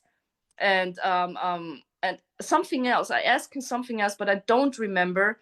But the thing is, I also felt the huge negative energy, because I couldn't see it clearly because she stepped in. So I was talking, I was looking at him, and I just moved then on, to I think to a chair or something. I don't recall, the whole sequences because I've written it down, but I remember she coming to our place and continuing with intimidating, like, what are you speaking? What are you doing? You have to speak loud, right? And then I moved onto the chair, and I was just, telling him everything is all right. Just let go. Mommy is here, and I know I'm no matter what is happening, I'm always with you. So what happened is, after a while, he could relax. His whole vessel could relax. He let the toy fall onto the ground, and I could hug him, and he hugged me. And after a while, you could see how long they were in a survival mode. And then when he relaxed and he was back, he looked at me and he was like, "Mommy, I'm all right. We can continue with playing." But honestly, it literally, something like that is breaking my heart, because you can see how he's moving very It was, quickly to a yeah, survival mode because he has to. it's evidence of psychological torture, and we'll get to what is outlined by the UN Convention, uh, how they describe psychological torture. It's also included in this lien. But also, they were psychologically programming the children as well. And this is why they wanted to hear everything that Nya said, because they were psychologically programming the children with a set of psychological protocols. And if and because they were doing this, it shows that they were doing it because they were very concerned with whatever Nya would said, and they didn't want whatever Nya might said that would be adverse to the psychological program. That's why they wanted to hear every word and control it, because if she said something, it could disrupt their psychological experiment and programming and conditioning of the child, what they were doing. And it was obvious that they had pre intimidated the child to get the child to format to the psychological program. That's why when the supervisor did this, that Akua became very afraid, because it was also the abuse, which is part of the psychological torture, intimidation, and programming as well. Yes, what I do want to add, everyone who knows about trauma and how to overcome and to heal trauma, it is the most important thing to go through the emotions, to release it to the body and not getting distracted. So what they are doing with the children is they traumatize the children, then they start to distract them with like going somewhere, eating ice, playing, just having a good time, not going into anything negative, which suppresses the trauma and creates much more harm, later on when they are grown up, Yeah, right? this is typical in psychological programming to give, to enter the reward, if you will, to get the children to obey. So, yes, they use the reward instrument in the psychological programming as well. You know, if you be a good child, you get a reward. If you listen to everything I say, you get a reward. If you don't listen, I would become very angry. So it's part of their abuse and psychological programming, and it's part of the tactics that is used into it in the least, without getting further in that. Do you have anything else to add, or should I just proceed? We're getting down here. Go forward. Yes. Yeah. All right. Uh, so what Sister Nya has added, from liability to compensation for damages, has listed a, I believe this is within the legal system of Austria, the reference that everyone is entitled to demand compensation from the person who caused them damage through their fault. The damage may have been caused by a breach of contractual obligation or without any connection to a contract. This is very excellent. So this is, but Sister Nya, can you just confirm, is this written, is this an Austria law? Yes. Ah, thank you. So what everyone is seeing here, this is a further within the Austria legal system, a substantiation and justification also for this lien. And as I just read it, and it says everyone is entitled to demand compensation. So this lien is a demand for that from the person who caused them damage through their fault. In this case, there are so many that are involved, and all of them that are named in this lien, and even more as we go forward, will be revealed. The damage may have been caused by a breach of a contractual obligation. A contractual obligation is by the government of Austria with all of its citizens to uphold their their rights, and and to uphold the law and the fundamentals of law. And as you've seen, no, that has not occurred here. It was actually the opposite. And then it says, or without any connection to a contract. So caused by a breach, excuse me, of a contractual obligation, or without any connection to a contract. even someone who intentionally causes damage in a manner contrary to public policy is liable for it. So in this case, we see it is intentional and it is contrary to the public policy because what occurs with this case, it strips the public of any integrity for the legal system, whereas all of the legal level levels of the Ministry of Justice right up have been notified of this. However, they did not stop this unlawful activity. So this is also why they are implicated and complicit in this huge crime and are liable. And this is also part of the reasoning why the insurance companies are liable. Then it says, but if this was done in the exercise of a right, only if the exercise of the right was clearly intended to harm the other party.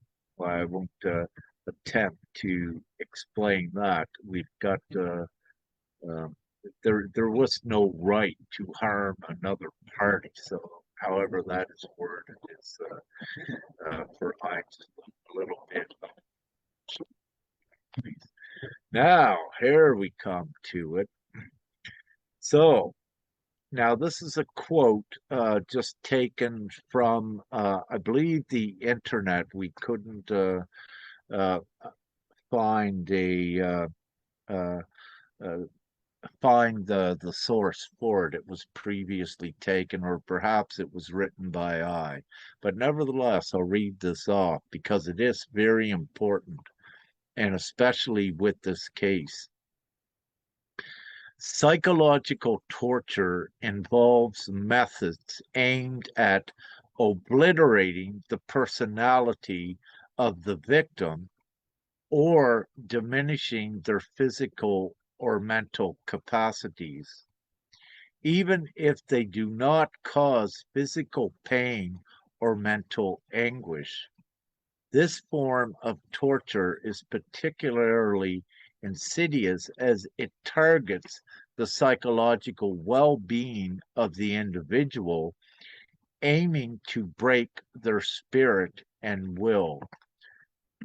So, with what Nya just shared about Kua and the intimidation by the supervisor, this describes perfectly what was occurring, where they tried to rob the individual of their identity and replace it with a conformed identity that they choose. And this is part of their psychological programming.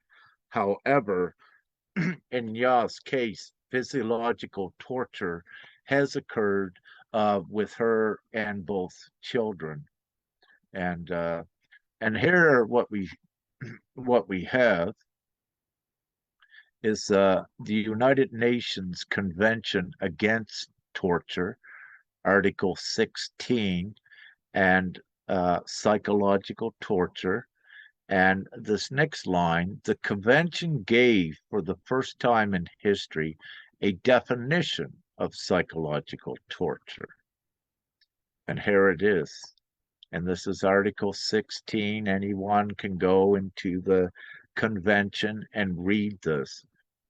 Torture is any act by which severe pain or suffering, whether physical or mental, is intentionally inflicted on a person for such purposes as obtaining him obtaining from him or a third person information or a confession, punishing him for an act he or a third person has committed or is suspected of having committed, or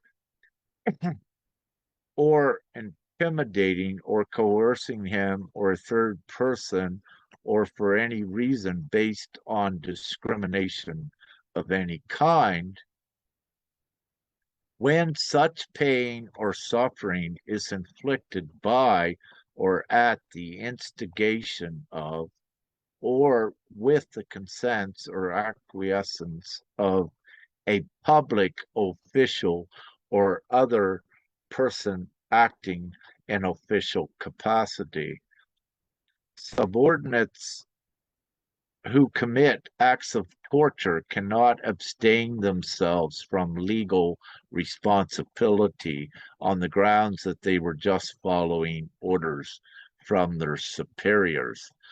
So this is also part of the implication of the employees, for example, at the child welfare or the Child Crisis Center that also allow these sort of psychological experiments on children and what they put under the guise of clinical testing to continue that is endangering and harming children. The prohibition on torture applies to anywhere under a party's effective jurisdiction, inside or outside of its borders, whether on board its ships or aircraft or in its military occupations, military bases, peacekeeping operations, healthcare industries, schools, daycare centers, detention centers, embassies, or any other of its areas, and protects all people under its effective control, regardless of nationality or how the control is exercised. Crimes against humanity, of which include psychological torture and human experimentation without consent. And this is important. The consent was never given by Nya or the children as well with this human experimentation that also involves psychological torture inside the crisis center, but also outside and targeted at Sister Nya and her children's life. Methods of obliterating the personality and robbing the identity. These are crimes against humanity. And these are psychological torture and human experimentations.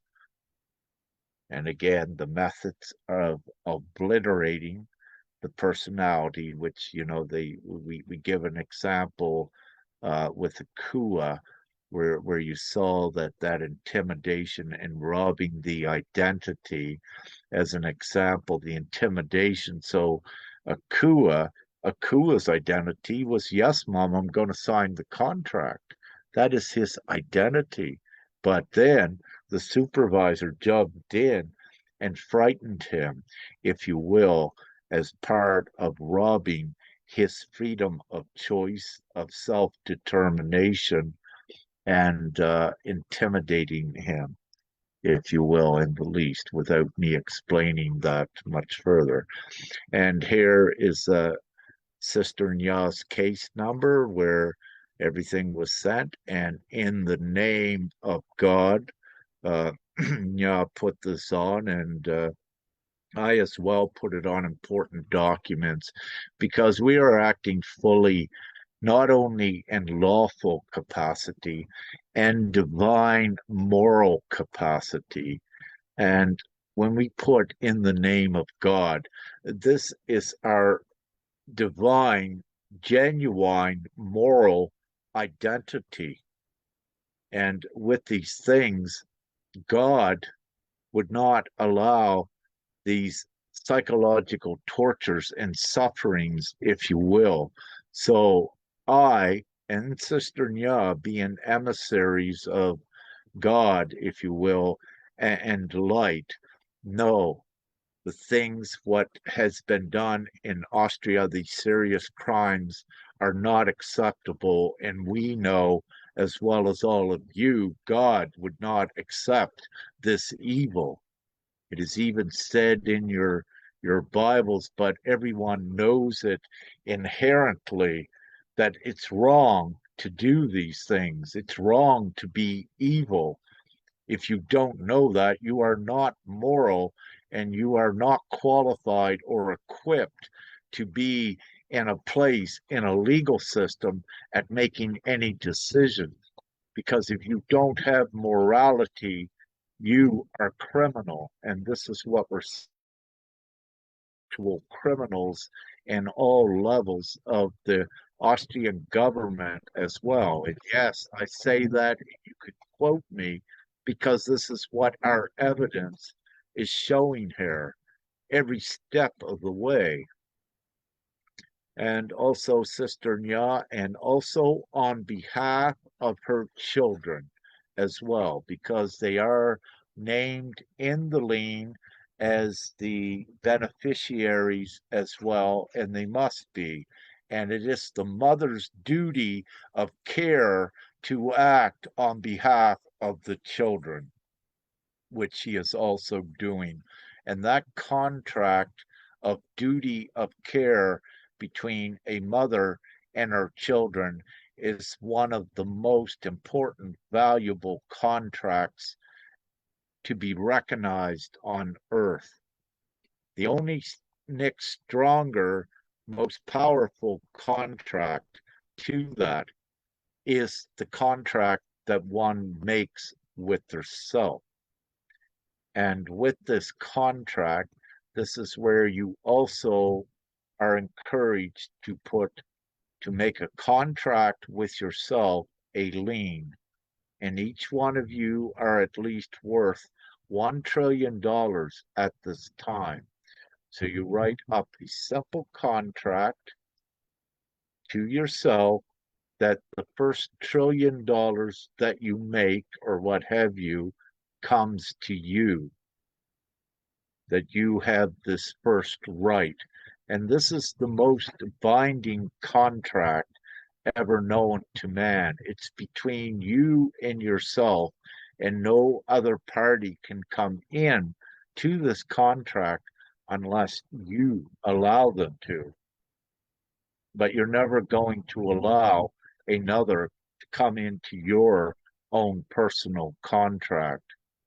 So it needs to be recognized in every court of law, if you will, because it is a binding contract. And again, on earth, everything you do is a contract, the most powerful contract that anyone can ever make. So you place a lien of recognition upon yourself to keep it home. And that is the English version.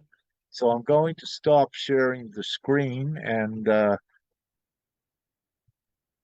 is there anything else that you want to reference on the lien before I stop sharing the screen? Oh, not now. All right, I'll stop Nothing sharing yet this. now. Yeah, great. There we are. I don't know if there's any questions on Facebook. Did you check, sister? Oh, I check it now. All right.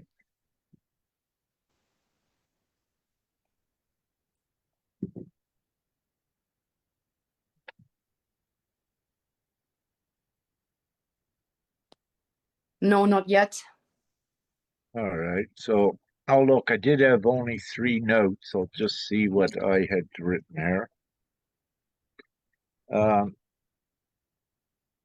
Austria legal system failed its duty of care. Yeah, it's a obligatory duty, and all in not only your case and other moms that are also becoming forward, and even others, I suspect. Uh, I got wrote down the prosecutor's office right now in Austria has a big problem. There was some sort of referenced a restructuring or something was put out in the news today. Not sure fully what that is yet. Uh, Me either, because it's the first time they do it. It looks like something like a detached prosecutor. an independent, perhaps, prosecutor. Yes, they say that, normally everything in court, meaning like all the courts and also all the prosecutors are under the justice ministry, right? So they say they want something that is detached, where not the highest one, like the justice ministry or the leader of the justice ministry, is deciding it. They want to make it independent. So they created a state prosecutor office, something But similar to that. But the thing is, it's the first time ever they created it. So that but was the this indication. this still does not remedy the huge problem for the simple reason, and this is with the international court. Independent jurisdiction cannot fully be obtained with this current worldwide system of artificial laws. For one of the reasons, because of the capitalistic system of finance and money, there is always a conflict of interest. So when we go, because this worldwide system of capitalism, when you go to the what are supposed to be independent judges in the world court, they actually are paid by the nations that are part of this, which is, I believe, perhaps 193 nations. So here's what occurs: a judge cannot be independent because a conflict of interest is created by who pays him. And who pays them is actually the other nations. So it's important for ones to realize that the only true independence would be for a judge not being paid any type of money at all in this capitalistic world. But that does not work. See, it's a judge, when there's a conflict of interest, this means the judges can be influenced by who pays them. And that's why you don't get justice in this capitalistic system and artificial man-made laws, because the provisions are not there for true justice and an independent decision. This is why we have GPMS.world, which is the replacement system, which is the divine simplified system of laws that is based on the unalienable rights, and those are upheld as the foundation of law. But also with GPMS, with the replacement system, everyone is paid the same amount of money from their self contributing to the worldwide community. And the amount of money that they are paid is substantial. It's above what anyone earns now in a month. And everyone then is in complete abundance, but you're in complete joy, you're in complete peace worldwide, you're in complete health, and you're also in complete wealth and abundance with no lack. So it's very important, everyone watching this, to know what divine GPMS.world is. And what it is a current referendum, but it's a ratification process that is gathering worldwide all of the individual consents that wants this new free and abundant world, where we are tangibly gathering all of the consents. It is inevitable that we reach the majority, and this new simple system of money and law is enacted into law because the majority supports and agrees with it. So you now have a choice, everyone, worldwide. What do you want? This current worldwide system of man-made laws that is creating so much suffering, and the current capitalistic worldwide system of money and all of its ridiculous attributes that is causing suffering, poverty, and what have you? Or do you want this free world where all of that doesn't exist? Absolute peace, working together, abundance, everything you have. So if you want this, you need to consent. Every individual, every child's consent counts as a vote as well, so that we get this done.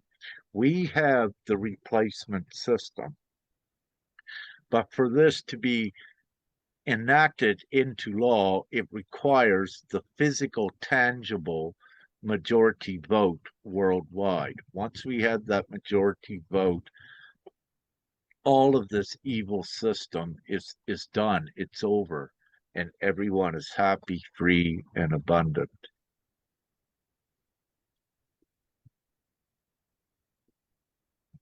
Uh, I'll share the screen again of Divine.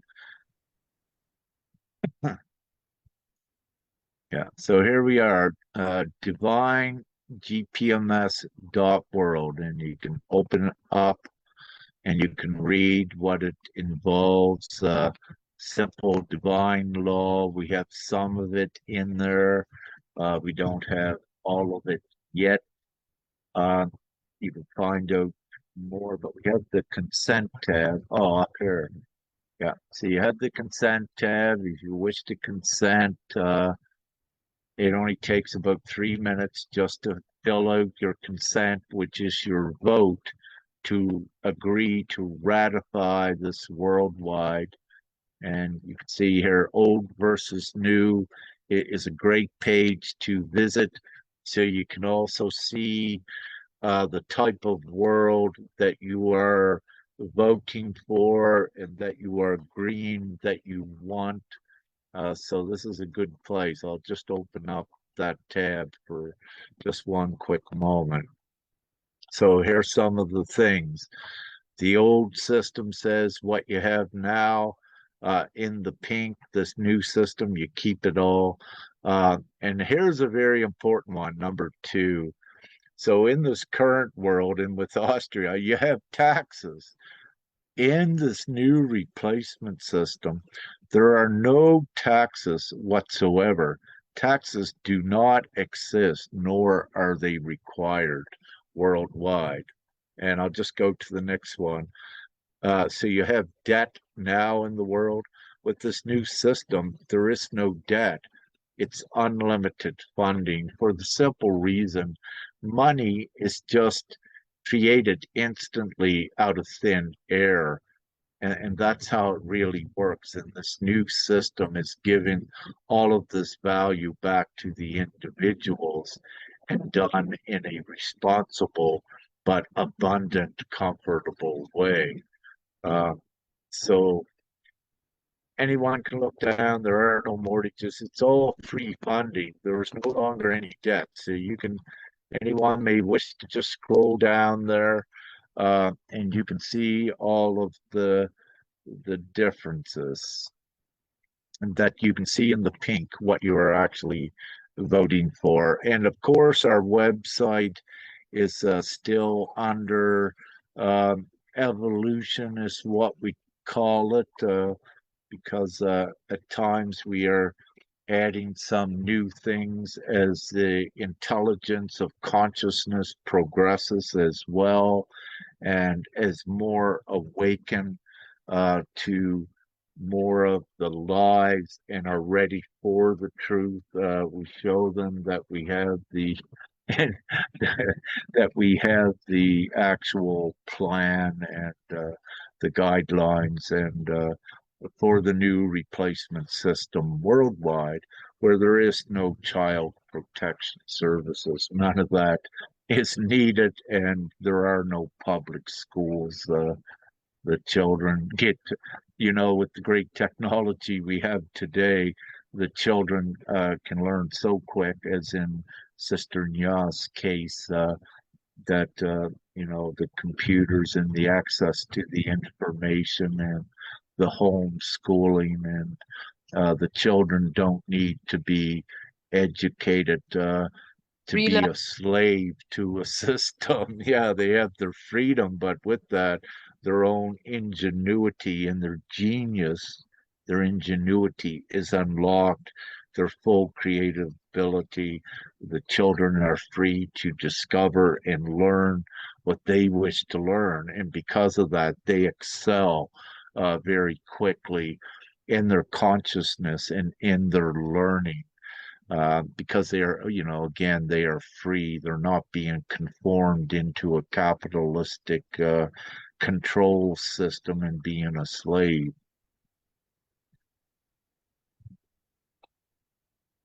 Yeah. So, do we have anything to add? We went through the lean pretty good. And do you have anything to add? No, all fine. You did Yeah. amazing. Thank you. And you did amazing as well.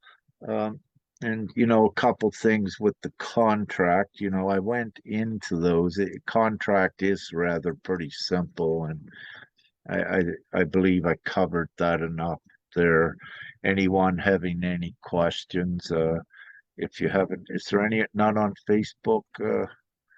If you have any questions, you can send us Yes. messages. Let me see. Any questions?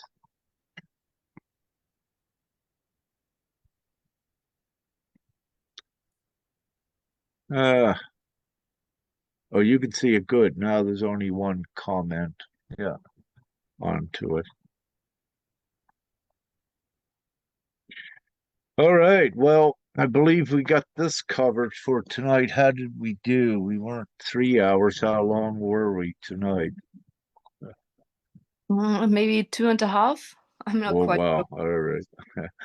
With this, we'll love, light, and gratitude, everyone, and sure. we'll be putting